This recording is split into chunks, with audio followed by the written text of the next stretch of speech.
Who's got it better than us? Nobody! Welcome to week 1 of the 49ers Now podcast with LNBP. Enjoy. Best way to start is, and we'll only spend a little bit of time on it, is the heartbreaking loss of last season. And to give you guys a little background, Elle and I watched the Super Bowl from Tahoe last year with a bunch of Niners fans and a couple very annoying Baltimore fans that, you know, we almost had to burn a couple flags there. But one of the Ravens fans specifically, I believe her name was Christina, probably the most annoying human being at the bar we were watching at. She was just out of her mind, elated through basically about 3 quarters, and then in the 4th quarter it was like she had just gone to the bathroom and did needle drugs. We're not even sure if she's still alive. She's completely blackout. She missed the victory. I think the blackout led to the blackout, and it lasted a little too long for her. But yeah, so needless to say, give you a little bit of our personas. I'm always kind of the realist, trying to I don't know.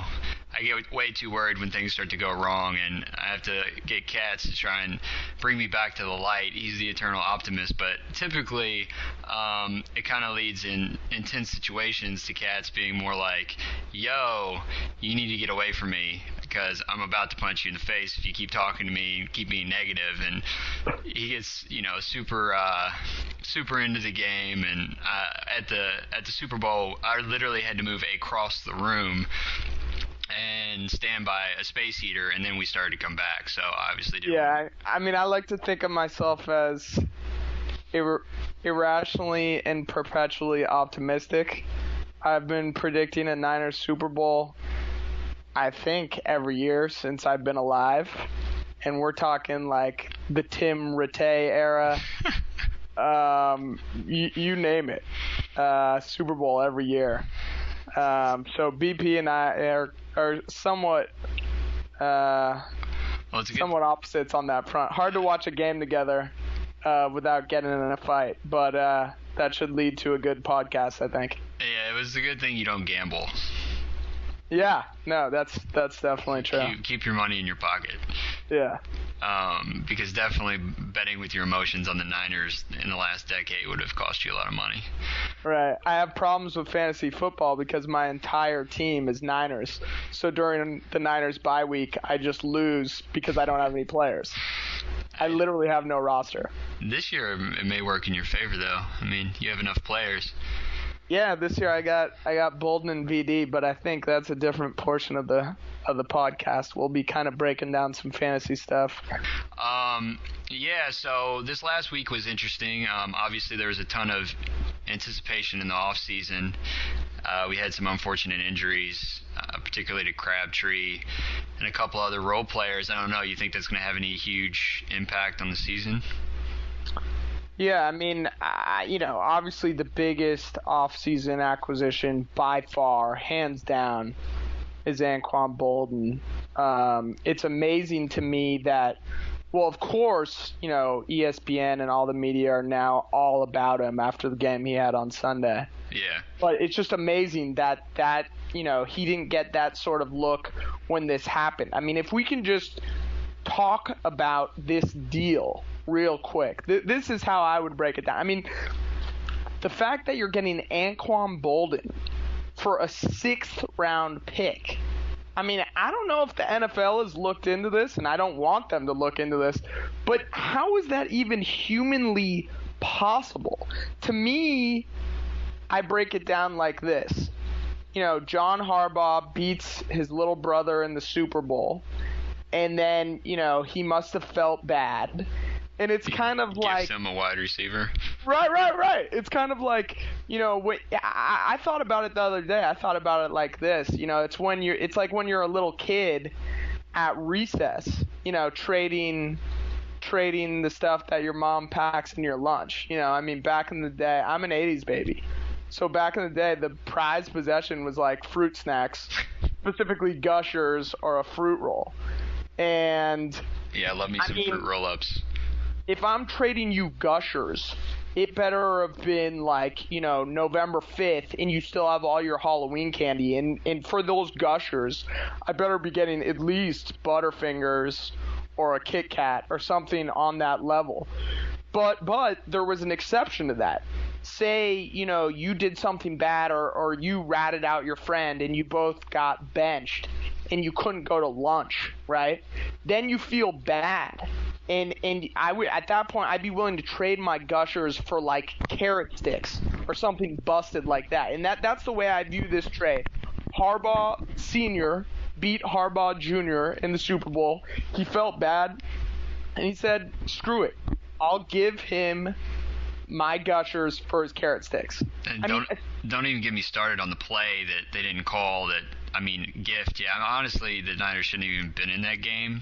I don't know how the power outage happened and the whole comeback. It was an unbelievable comeback, but that was definitely a hold on that last play of the game that wasn't called. There's nothing you can do about it, but Niners should have had a better first half. You can't get behind that much in the Super Bowl, but still, that only adds to how bad, Big Brother had to feel. And so I'd just like to pause here and point out to everyone who's listening at home, this is typical BP. I'm talking about something amazing, us getting Bolden, us eating gushers, us trading gushers for carrot sticks, and he has to bring it back to the most depressing thing possible regarding the Niners, which is the blown missed call and us losing the Super Bowl. So this is literally a perfect example of exactly what I'm talking about. Okay. So thank you for that. Thank you for getting us off on the right foot. On to something more optimistic. Let's talk about this past weekend and how we got to enjoy complete domination, an amazing football game in a Packers bar, and basically the best victory walk out of a bar of about, I don't know, there are a few hundred Packers fans in there probably.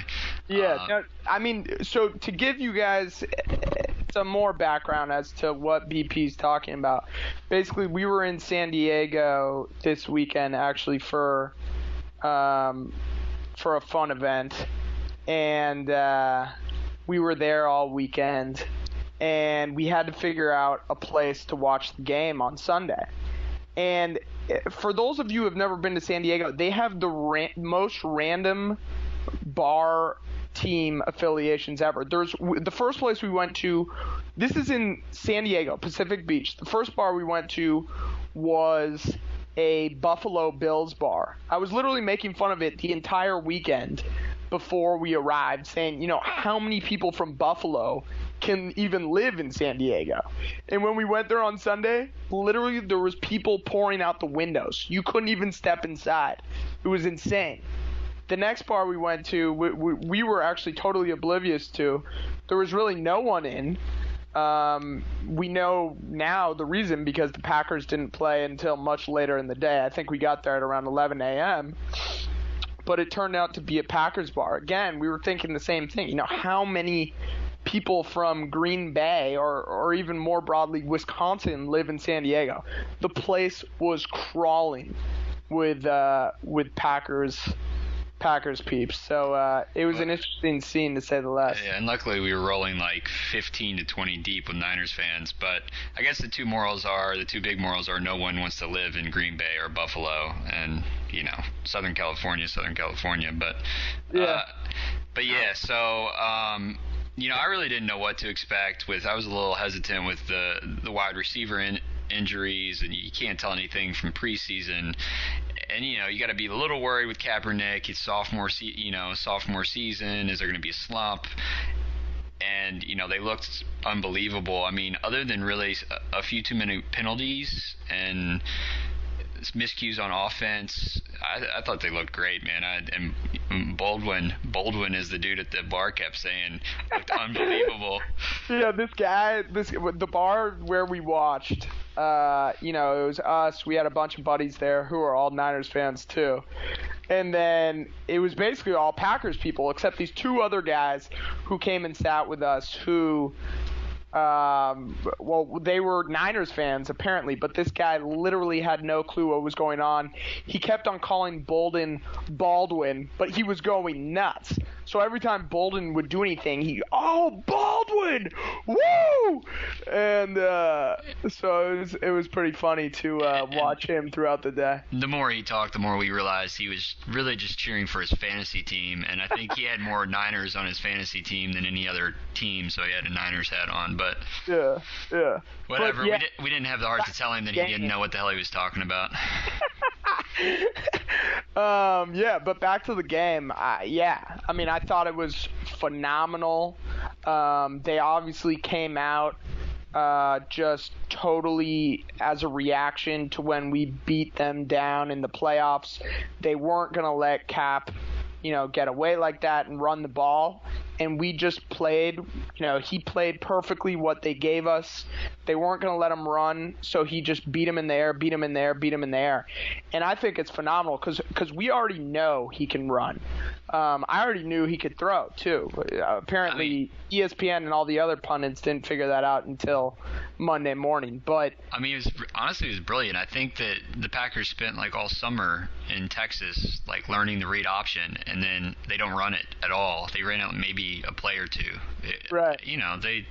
Harbaugh is a step ahead of everyone, and then I'm sure in the next couple of weeks, they'll start rolling out a lot more read option. But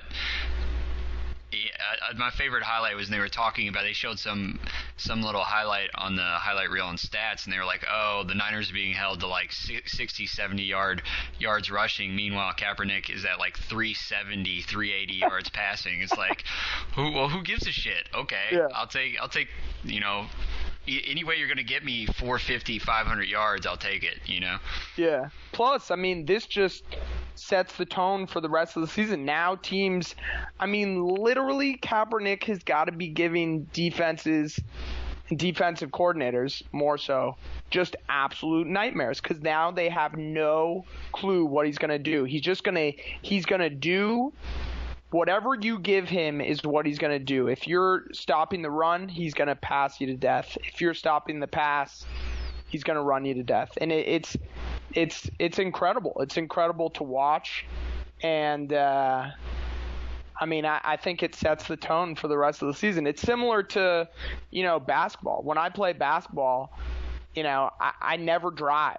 And people, I can shoot a little bit, but if they know you're going to shoot every single time, fake drive and then shoot, all they have to do is prepare to block your shot. If I could both, like Kaepernick can, you're in a world of pain. Yeah, and I thought that was what was most impressive about Bolden last weekend was that, they knew they were going to throw the ball to Bolden, and they were doubling Bolden. And I think Kaepernick made the comment that he catches balls that he shouldn't catch. And he's tall, he's big, and even in double teams, he was able to go up and get the ball. And Kaepernick was able to feed it into really tight, windows. But I still think that we need a second option on receiver. Obviously, VD can play a couple slot spots and stuff like that, but I don't know. I think we need one more young receiver to step up. I don't know. For me, I actually really like Kyle Williams. I know that's, a lot of people, all they think of when they think of Kyle Williams is, the NFC Championship game a couple of years back. But he's got game. He's fast. Bolden, I don't even understand Bolden. He's not that fast. He's not that big or that strong, but he's just open. He's a playmaker every single time. Yeah, he just figures out a way to get open. Just going back to the trade real quick. That trade makes as much sense as a team calling themselves the Cleveland Browns having orange helmets. It literally does not make any sense. I don't want to say too much because I know obviously all the powerful people in the NFL will be listening to this podcast, and I don't want them to all three people in San Francisco who download this. All three people who know us, yeah. But yeah, I don't want them to investigate the trade because I'm sure something must have been off that day. It doesn't make any sense. I think Bolden proved that, to the T on Sunday. And people on ESPN and stuff have said as much that it was almost a gift. The trade doesn't make any sense. I mean, they got nothing for him, and I mean, San Francisco stockpiled so many draft picks for that very reason. They have so many options when it comes to draft time, and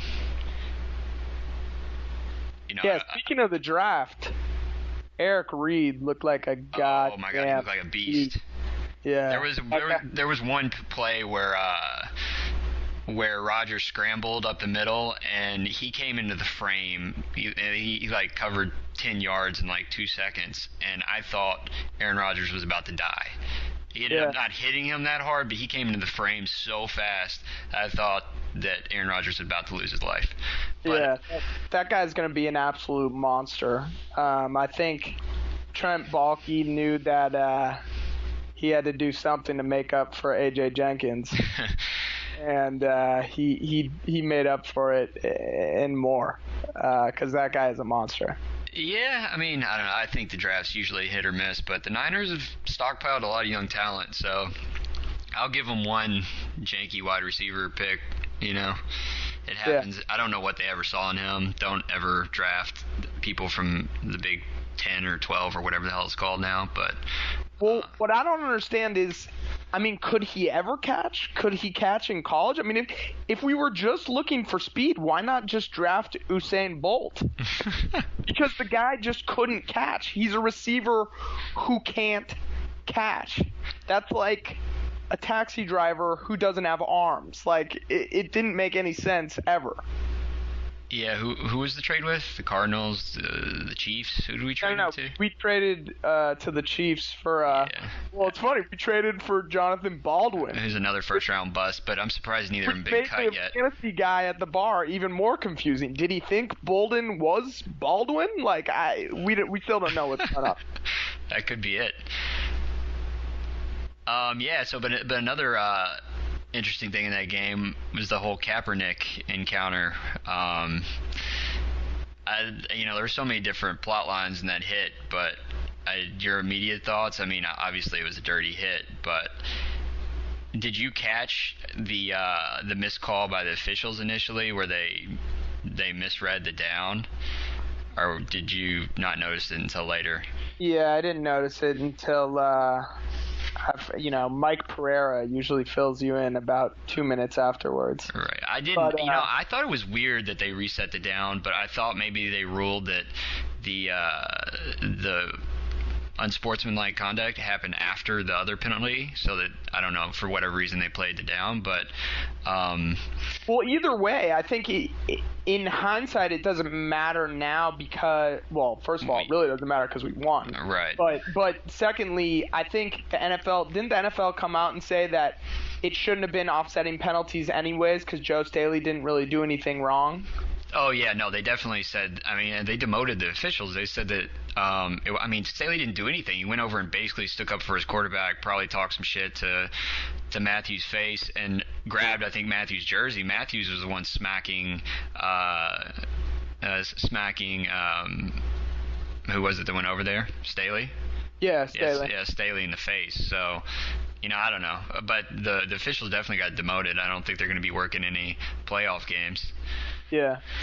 I mean, I actually saw that ref at a local Pop Warner game just yesterday, so it was a serious demotion. But what about the whole, like, parallel to the Seattle game last year, and they were claiming, the Packers got screwed by a call last year, and then... Yeah, I mean, listen, I hate the Seahawks with a passion. And I mean, but objectively speaking, yeah, they did get screwed last year. I mean, this year, Well, he should have never. The coach should have never taken the penalty and pushed him back 5 yards anyway. It would have never happened if that whole play would have never happened. But and I think that kind of sparked our offense a little bit. But yeah, but I mean, going back to the hit. I mean, first of all, I think Kaep said it best in his post-game interview, which was, "Listen, it was good for the team. Yeah. Let him hit me if that's what they want to do. But teams are going to do this. They're going to try and hit Kaepernick often and hard, and after the whistle is blown. So, he just has to be ready for that. But I think Clay Matthews, comes out, not looking like tough guy Clay Matthews. He just comes out looking as a loser. They lost the game. Yeah, and with the thing I don't know, I just feel like they never call it evenly. There was a play later in the game where Kaepernick got sacked, and I know that there had been some chatter about this, about like spiking footballs after plays at other players, and taunting people directly after sacks and stuff would be an unsportsmanlike penalty. And Matthews sacked Kaepernick and got up right in his face. I mean, no more egregious than what Staley did. It should have been an unsportsmanlike penalty as well, but they just don't call it both ways. But I agree that Harbaugh and Kaepernick handled it beautifully in the post game. I got the quotes here real quick. I'll read them. I think I'm not sure which quote came first, but Kaepernick said, he said, "I'm not worried about what people are saying. If intimidation is your game plan, I hope you have a better one." That's brilliant for second-year quarterbacks. And he's right. I mean, the Niners were better prepared, obviously. Harbaugh went into the game trying to sort of cajole the refs a little bit and on the rules and make sure they called the stuff. But in the end, you got to play the game. You got to take the hits. And Kaepernick stepped up. So, I mean, I think he's a beast, man. I think we got a great quarterback. I don't know about all the hyperbole. They're already talking about the best quarterback ever and stuff, some people, but we'll see. Yeah, I mean, I think, I like his resolve. I think he handled it perfectly. I think, you don't want to talk too much, turn yourself into a target, kind of like Phillip Rivers. You always see him talking trash to opposing linebackers, right, which is probably not a smart idea. I think he says enough. I think Kaepernick says enough where, he's holding his ground, but he's not becoming more of a target. And and he doesn't directly, I mean, his comments aren't directed. I mean, he doesn't say Matthews. He's more talking in general about the team's game plan. And then obviously Harbaugh steps in with his quotes, which were, it looked in my own eyes, I could see 2 punches thrown to Joe's head. Well, 1 punch and 1 slap. If you're going to go to the face, come with some knuckles, not an open slap. And then... Harbaugh, I just have to lay this out. I mean, Harbaugh himself is definitely going to be a staple in this podcast. We actually wanted our website and our podcast to be called "In Harbaugh We Trust." It was already taken. But it was already taken. So we're 49ersnow.com. Yeah, but this guy, I mean, is just... I mean, I love watching the games more than anything in the world, but a very close second is watching his post-game interview. I mean, pure gold with a capital G. I mean, this guy is just everything. I believe that everything is totally calculated. Oh, yeah. He doesn't give them really anything, except he'll have a couple of just crazy good one-liners out of nowhere, and he does it every single time. And completely stone-faced. I mean, there's nothing better than his post games and then his sideline reactions to some of the most mundane plays of the entire game. He completely loses his mind off of weird stuff. Good things will happen. He's like me, but worse. Good things will happen for the Niners, and you'll see him on the sideline and going berserk. It's unbelievable. Yeah, I mean, if you go back and listen to I believe it was his post-game this week, his post-game conference, and someone asked him a question about, about basically getting Bolden and that deal, everything we've kind of already discussed. And he has the most maniacal laugh after he says something like, yeah, I think, we definitely got... he says, yeah, we got Bolden and, we're paying him a lot of money, but he's definitely worth every penny. And then he's like, I mean, it's the guy is just pure gold. That's the only way I can put it. If you don't watch the post-game conferences with Harbaugh, you're just missing out.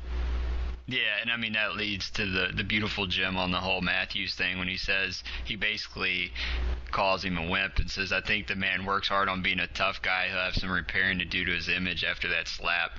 He's basically calling him a bitch, I think, walking around bitch slapping people or something. I don't know, but this is priceless. My only issue with Harbaugh is, and I love Harbaugh to death, is the Niners are so good, and I would just love a little more access. I feel like there's very little access to the team. I don't know if that's more about the San Francisco media market in general, like not pushing for as many interviews, as many press conferences, as many, something like, I don't know that we'd want it anyway because it would be a distraction, but something like Hard Knocks would never happen with this team. Oh, no. See, on that point, I actually disagree. I like how he's totally out of the spotlight. He does the absolute bare minimum because we don't want Rex Ryan.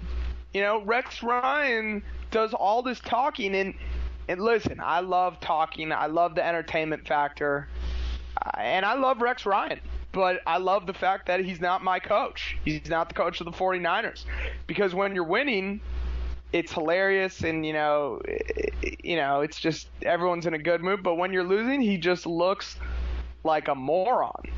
And, everything Harbaugh does, although some of it may seem off the cuff, I think is extremely, extremely calculated. And I like that. Yeah, but when you're like us, and I'm trying to search for every acquisition information on injured players. I don't know. It's almost like the internet's a vacuum a lot of the time, trying to track down information on what's going on with our wideout situation. And I know coaches try and keep depth charts and starting lineups and all that stuff secret anyway. But look at Bill Belichick. Aaron Hernandez is basically on death row, and he was listed as questionable for week 1.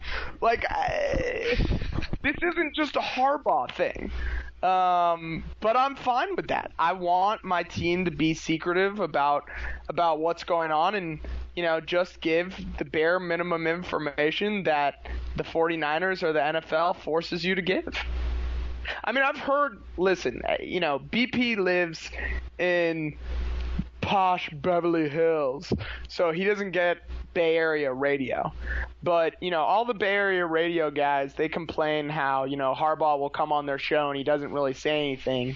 So kind of, why even come on in the first place? That's the most entertaining part to me, that he doesn't say anything. But they're so badly trying to extract information from him. It's hilarious to listen to. And I think it does serve its purpose. I will say he does it in a little more entertaining and enjoyable way. I'm obviously biased than Belichick, but oh my God, I can't stand watching Belichick's press conferences. It's well, Belichick, must get shot up with horse tranquilizers before he goes out there because he's basically borderline not alive. At least Harbaugh, while he's shooting down the questions, is very energetic. Harbaugh is always very intense. He's got the weirdest facial expressions you've ever seen, and he's a bit fidgety. I like it. I like the whole package. The fact that he's never once changed his outfit. It's the exact same thing every single time. The guy's just got laser focus. Yeah, no, I feel you. Look at me. I don't really have anything to complain about.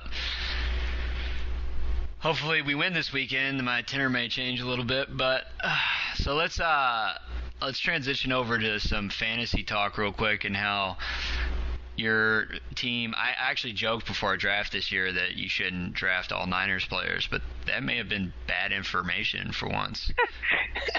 Just real quick, this would have been, okay, say you started Kaepernick, Baldwin for our boy from the bar, Davis, Frank Gore, your kicker was Dawson, you had Kyle Williams as your second wide receiver. Obviously the second running back would have been rough. I guess it would have had to be Kendall Hunter, but and then the Niners defense, you're looking at like over, let's see, 30, like at least 120 fantasy points just with Niners players. Yeah. I mean, listen, for me, I would draft the Niners hot dog vendor. I don't really care. But it just happened to work out this week. I did have, VD and Bolden both starting for me, and I crushed my opponent. I think I ended up with 180 points. So it was a good week. Yeah, I think spread the love. I barely broke like 90 maybe. Yeah, BP and I are in the same fantasy league, and unfortunately, specifically unfortunately for me, it's a keeper league. My keeper from last year was Aaron Hernandez. He's in prison. Yeah, so that didn't bode well for me. But we do have someone in our league who at the time we thought this was the stupidest pick ever because he was a second-string quarterback who took Kaepernick last year in the 12th round. And that was his keeper this year, so he missed all he lost was a 10th round pick. I think in the 10th round I got like the hot dog vendor for the Niners or something like that. It's a garbage pick. So he had Kaepernick. Obviously Kaepernick is, he's going to put up crazy numbers. It looks like for the rest of the year. Bolden had a huge week. VD had a huge week. Gore scored, but I don't think he had much fantasy impact. But I still. Yeah. So with Gore, real quick, I mean, I don't know. What is he like now? Like older? He's older than us, right? Jesus, he's like 32, 30. How old is he?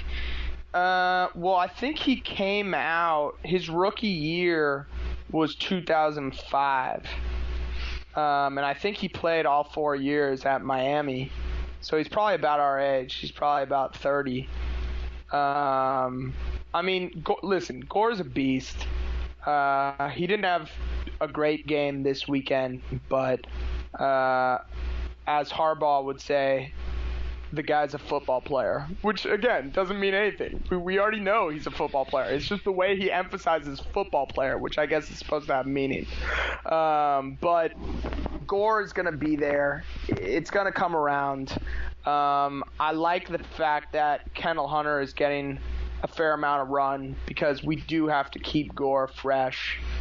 I think I kind of bet on LaMichael James having a breakout year, and then he got hurt initially, and I don't know. We'll see if his reps come back up when he comes back. I don't know. What are they saying on him? Like 4 to 6 weeks or something? Yeah, I believe it's 4 to 6 weeks. I mean, listen, the Packers obviously took 6 months in the offseason to prepare to stop any and all running game we threw at them.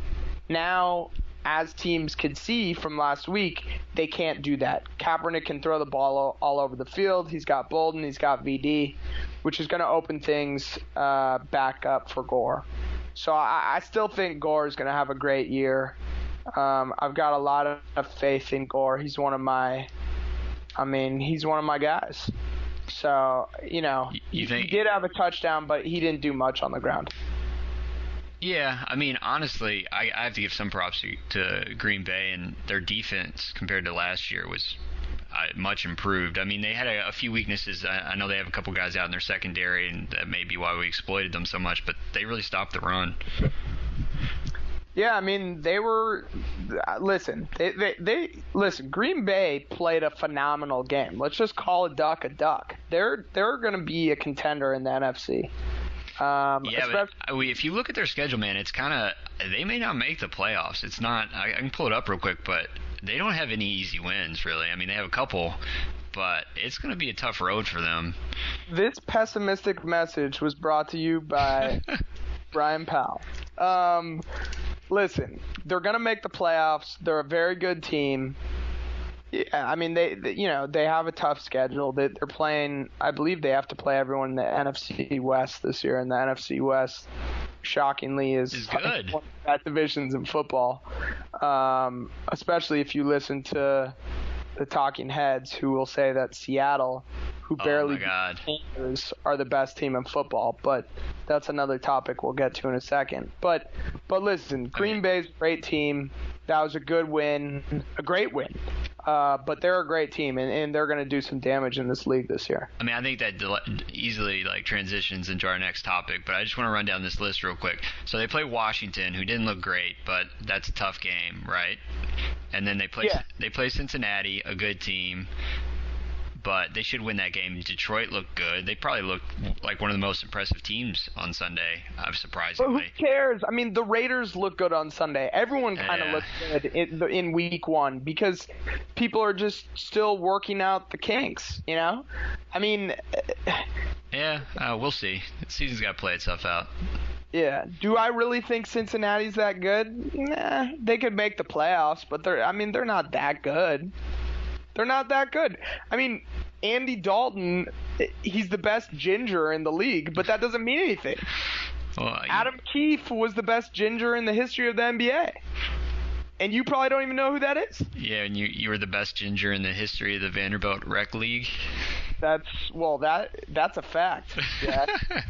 And, I think being the best ginger in whatever you do can only get you so far. Yeah, and then, you have to face reality, I guess. But, yeah, I don't know. I feel like every time I watch Hard Knocks, I kind of root for the team, but they end up never doing anything impressive, so we'll see. But on to Seattle. So the weekend, Mr. Optimistic. Tell me why I shouldn't be worried. I mean, Seattle's a tough place to play, man. Yeah. I mean, listen, Seattle is it's probably the toughest place to play in the league. I think, and now they have the undercover cops in Niners gear. What the hell is that all about?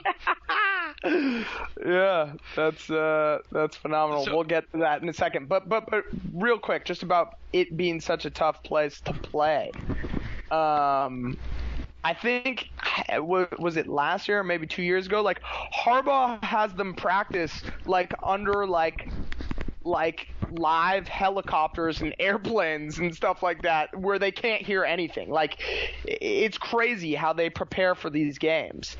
But, I think our team can go anywhere and play well. I think we've proved that under Harbaugh, he gets them mentally prepared.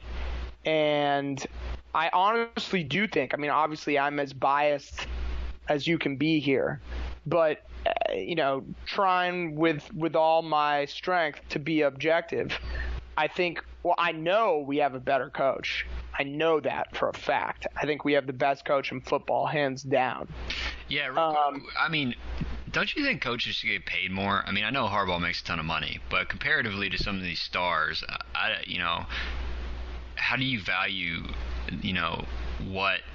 I mean, what were we before he came in? Like 4-win team, 5-win team, and he transferred. Nah, we were like a 6 or 7 win. But yeah, I know NFC Championship game. Right. Yeah. No. Listen. Andy took a pay cut. Well, not a pay cut. He could have taken more money to go to Miami, and he took less money to come to the Niners. Listen, when his contract's up, they should just give him a blank check because the guy is a goddamn genius. How many years do you think he'll be the coach? Hopefully till the day I die. I'd say next contract should be at least 55 years. Well, have you ever heard of a 55-year, $289 billion contract? Because that's what I want to sign him to.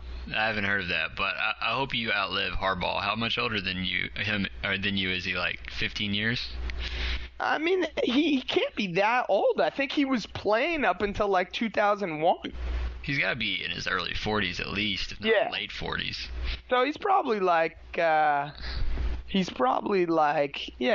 30. He's probably like 12 or 13 years older than me. Big shout out to Harbaugh, who's actually an alumnus of my high school, Palo Alto High School, PA. So yeah, I got a lot of love for Harbaugh, man. He's you guys just are like basically related, huh?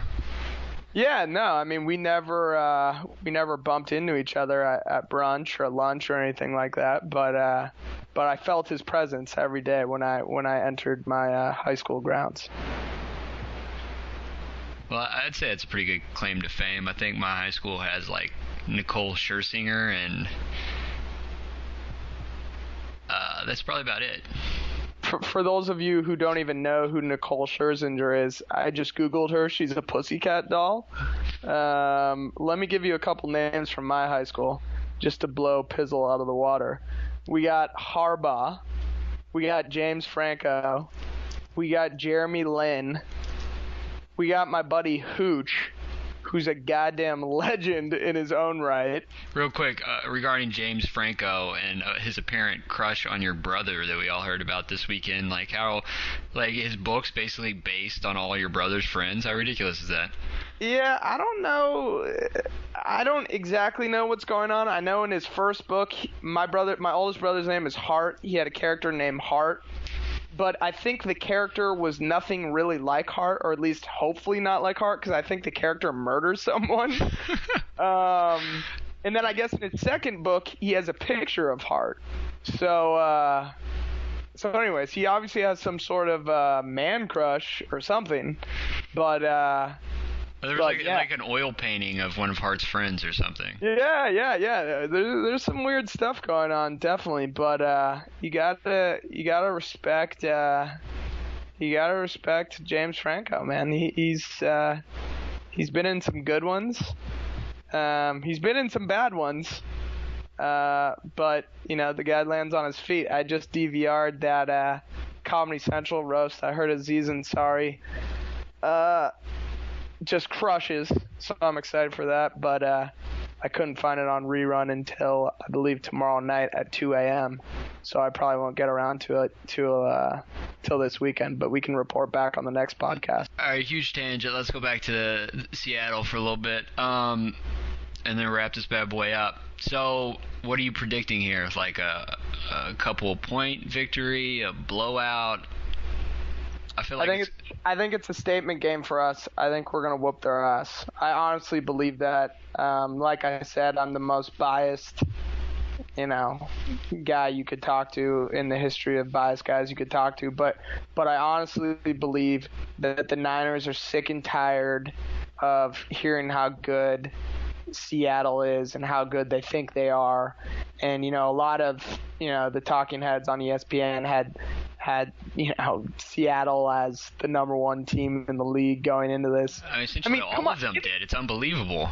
It is unbelievable. They just beat the Panthers by less than a touchdown. I think Bill Simmons had them number one in his overall NFC rankings and us like number 6. Well, Bill Simmons has a serious man crush on Russell Wilson. Yeah, that's true. So that doesn't surprise me, but who was it? D'Angelo Williams, who, if he doesn't fumble in the red zone there, they lose the game. Yep. That was with like 5 minutes left, and so anyways, listen, people can talk all they want. I think the Niners did have issues with the Seahawks last year. And in previous years, even before the Seahawks got all this hype. I don't understand how the Niners always have so much trouble with the NFC West. I really feel like St. Louis and Seattle have spies in our locker room or something. They know all the plays. I don't get it. Yes. Speaking of spies, one thing that we didn't hit on talking about Green Bay, a week before we played them, they signed Tolzien and Seneca Wallace, who were like our 8th and 9th string quarterbacks on the depth chart. They're obviously not signing them to play them. I mean, they have Aaron Rodgers. I mean, Seneca Wallace maybe. I mean, Tolzien I don't think has ever played a snap in the regular season. They're just signing them to scoop what's going on with the Niners. It didn't work in the end, but I actually respect that. I like that they went as far as literally signing and paying our former garbage players just to get, some info. I mean, it reeks of desperation. I don't know. I'm assuming it's a power play, though. I like it. I like it. Have they sent them their walking papers yet? I mean, yeah. No, they're probably gonna hold on to him just to see if we, see him again in the playoffs. yeah, I mean, that's valuable roster space. You don't have that many spots. Who knows? But, yeah, I don't know, man. I'm a little hesitant. Obviously, I think we're going to win the game. I think it's going to be low scoring, and I think it's going to be, the Niners will pull it out in typical Niner fashion. Obviously, if I picked them to lose, you would probably quit our podcast on the first day and lose your mind. So, and just so the two people listening can understand this, and so I can put it in perspective a little bit. If the Niners were playing a team from the Puppy Bowl this weekend, BP would have said, well, I like our chances, but I think it's going to be a low-scoring game. They're literally playing puppies, and he would say that. So you have to take everything he says with a grain of salt. Yeah, I don't know. They got some mean Goldens in the Puppy Bowl, though. You got to watch out. Yeah, I mean, I guess you couldn't get the Eagles around the Puppy Bowl, huh? That would be a very bad matchup. Yeah, I assume. that would be catastrophic. Are there like laws against that? But listen. Marshawn Lynch, he didn't do much last weekend. We're unbelievable. Oh, he did nothing. He was on my fantasy team. We're unbelievable in terms of stopping the run. That said, Marshawn Lynch got us last year. He scored the first rushing touchdown against us. He did some damage, but listen, I think Russell Wilson is overrated. I think he's good, but does he have great receivers that he's throwing to? Come on, give me a break. I mean, Golden Tate. Yeah, I know. Yeah, he's garbage. They've had some, key injuries as well. Percy Harvin, I think they had a couple, like a safety injured. Percy Harvin is perpetually injured. Yeah, I had him on fantasy one year, and you look up if he's going to play, and it's like he's questionable because he has Lyme disease. He's questionable because he has, like, the bubonic plague. Like, stuff that doesn't even exist anymore has kept him off the field. So, listen, he's out of the game, so I don't even know why we're talking about him, but I'm just very optimistic. As I said, I'm irrationally and perpetually optimistic, but I'm very optimistic about this game. So where are you going to watch the game? Sunday nighter? Yeah, Sunday nighter. I'm going out to a place in San Francisco called the Brickyard with a bunch of other people. Hopefully, if more than two people listen to this podcast, hopefully the third person is the general manager of the Brickyard, and he'll comp me something. But yeah, that's where I'm going to be watching the game, and I'm stoked, man. I love Sunday night football. You'll have to hit him up and ask him to promote it. Yeah, no, I'm sure he'll be super stoked about our non-existent fan base getting the name of his bar out there to essentially no one. You got to get in early before we have all this demand. And That's true. I'll let him know this is his one opportunity. If he backs out now, then when we have 6 fans, yeah, he'll be pretty disappointed. Yeah, I have no idea where I'm gonna watch it. I mean, after Kai left LA, I don't really have any compadres to watch it with. I need to find a Niners bar. Yeah, I mean, listen, going to watch at the bar is great, but I also like being able to hear stuff, which you usually can't do at a bar. But, I'll take atmosphere over hearing Joe Buck any day of the week. Well, I mean, LA is just a weird town to watch NFL games. They don't have a team. I don't know. I don't feel like half the city cares about the NFL, to be honest with you. I've got a friend who literally won't watch the NFL because he has, like, abandonment issues, and the Raiders left him when he was a child. It's baffling to me, but I feel like... I didn't realize that you were friends with Ice Cube, but... yeah, the whole... I'm cool with NWA, the whole crew, man. Well, yeah. So, I mean, just to close the loop on this. Yeah, real quick. What's your thought on the spread? Guess what you think the spread is? Yeah, I mean, I'm pretty, just so all you two fans out there listening to this podcast understand, I'm not a gambler. I've done a couple penny slots, but besides that, I'm not much of a gambler, so I'm not that good at guessing these spreads. You got a free Corona with me once in Vegas, and you got super excited. Yeah, no, that must have been a fluke. I figured at the penny slots they just give you like a juice box, but yeah, she gave me a Corona, so that's nice. I would say it's got to be the Niners by 1.5. That would be my bet, but I thought you were gonna say something like 3.5, 6.5. I thought you were gonna be like overly optimistic self. You're trying to be logical here. Right. But I'm also trying to make an accurate guess. So what are you gonna do? Yeah, I think it's the other way. I think it's Seattle, minus like a point and a half. I'll look it up real quick. Yeah, I mean I think you could be right just because the national pundits just jock Seattle. I mean, they're just all over them right now. So I wouldn't be surprised by that. In fact, I would like that because I think that's just another thing that's, locker room material to pump up the team. And we know how to use that type of stuff to motivate us. I'm saying us like I'm part of the team, but I'm not. But I think they know how to use it to motivate them, and I like being the underdog. You're not in the locker room like the dude in the commercial. No. Leading the team in their warm-up speech. I figure like you'd be like perfect for that.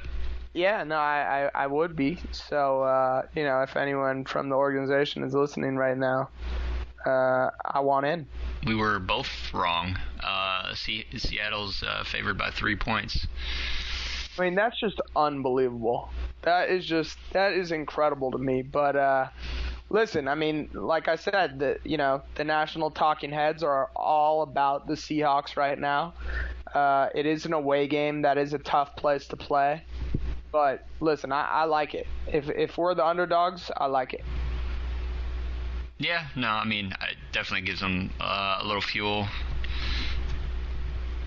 I mean, I think that, after the Super Bowl, man, they're hungry. They have a point to prove. They're gonna have an impressive season all around. But real quick, I think we skipped over. We got to jump back to the undercover cop thing. What the hell is that all about? Yeah, so it looks like there's going to be undercover cops at the game this weekend wearing Niners gear. Please explain to me the logic behind this. So what happens when a Seattle fan taunts a cop so badly that the cop ends up getting into altercations with Seattle fans?